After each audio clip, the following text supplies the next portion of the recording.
ലോക രാജ്യങ്ങൾക്ക് മുമ്പിൽ ഇന്ത്യ ഇപ്പോൾ ഒരു സ്റ്റാറാണ്. പല കാര്യങ്ങൾക്കും ലോക രാജ്യങ്ങൾ ഇന്ത്യക്ക് മുമ്പിൽ വന്ന് കൈനീട്ടാറുണ്ട്.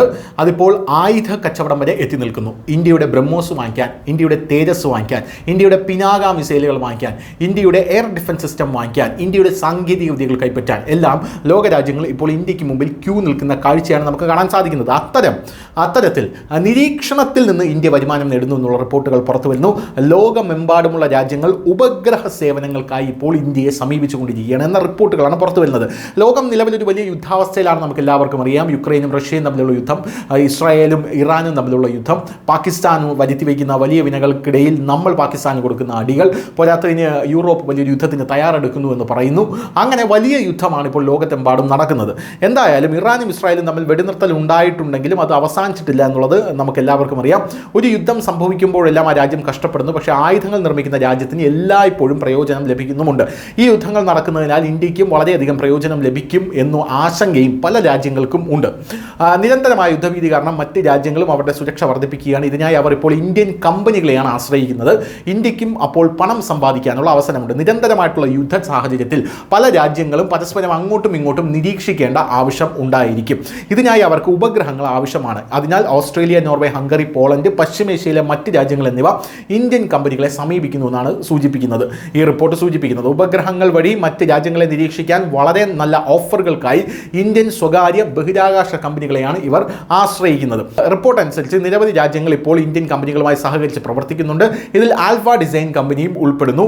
എയറോസ്പേസും നിക്ഷേപം നടത്തിയിട്ടുണ്ട്. പല രാജ്യങ്ങൾക്കും സ്വന്തമായി സാറ്റലൈറ്റ് പ്രോഗ്രാമുകൾ ഇല്ലാത്തതിനാൽ അവർ മറ്റ് രാജ്യങ്ങളിൽ നിന്ന് ഇതിനായി സേവനങ്ങൾ വാങ്ങുന്നു. യുദ്ധഭീതി കാരണം ഇപ്പോൾ എല്ലാ രാജ്യങ്ങളും ശത്രു രാജ്യങ്ങളെ നിരീക്ഷിക്കാൻ ആഗ്രഹിക്കുകയാണ്.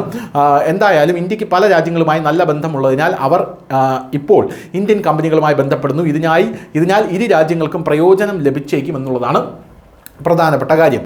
Boeing, Lockheed Martin, Northrop Grumman തുടങ്ങിയ അമേരിക്കൻ കമ്പനികൾക്ക് വലിയ കരാറുകൾ ഇതിൽ ലഭിക്കുന്നുണ്ട്.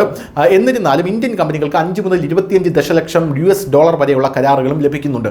ബഹിരാകാശ മേഖലയിൽ പ്രവർത്തിക്കുന്ന പല ഇന്ത്യൻ കമ്പനികളും വളരെ വേഗത്തിൽ മുന്നേറുകയാണ്. 2020 ആരംഭിച്ച IN സ്പേസ് പ്രോഗ്രാമിന് ശേഷം നിരവധി കമ്പനികൾ ഇപ്പോൾ ബഹിരാകാശത്ത് താല്പര്യം പ്രകടിപ്പിക്കുന്നുണ്ട് എന്നുള്ളതാണ് മറ്റൊരു സുപ്രധാനമായിട്ടുള്ള കാര്യം.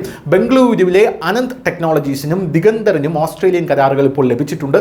ഈ കമ്പനി തങ്ങളുടെ ഉപഗ്രഹങ്ങളെ ബഹിരാകാശത്ത് സൂക്ഷിക്കുന്ന ആ ഡാറ്റ മറ്റ് രാജ്യങ്ങളുമായി പങ്കിടുകയും ചെയ്യും. ചെന്നൈ ആസ്ഥാനമായിട്ടുള്ള കമ്പനിയായിട്ടുള്ള ഗാലക്സ് ഐ സ്പേസ് തങ്ങളുടെ ആദ്യത്തെ നിരീക്ഷണ ഉപഗ്രഹം വിക്ഷേപിച്ചതായി പ്രഖ്യാപിച്ചിട്ടുണ്ട്. സമീപകാലത്ത് നിരവധി കമ്പനികൾ ബഹിരാകാശ പരിപാടികൾ നടത്തിവരുന്നു. ഇതിൽ Skyroot Aerospace, Agnikul Cosmos, Pixxel, Bellatrix Aerospace, Dhruva Space എന്നിവ ഉൾപ്പെടുന്നു. രാജ്യത്തെ ആദ്യത്തെ റോക്കറ്റ് വിക്രം എസ് വിക്ഷേപിച്ചത് സ്കൈ റൂട്ട് എയറോസ്പേസ് ആണ്. ഈ കമ്പനി വിക്രം സീരീസ് ആയി ഒരു വിക്ഷേപണ വാഹനം നിർമ്മിക്കുന്നുണ്ട്. ഈ കമ്പനി ഇപ്പോൾ ഒരു ഉപഗ്രഹം നിർമ്മിച്ച് വളരെ കുറഞ്ഞ ചെലവിൽ വിക്ഷേപിക്കാൻ ഒരുങ്ങുകയാണ് എന്ന റിപ്പോർട്ടും പുറത്തു വരുന്നുണ്ട്. ഈ മാർക്കറ്റ് എത്ര വലുതാണെന്ന് ചോദിച്ചാൽ ഇത് ഭീകരമായി പണം ഉൽപ്പാദിപ്പിക്കാൻ സാധിക്കുന്ന ഒരു മാർക്കറ്റാണ്.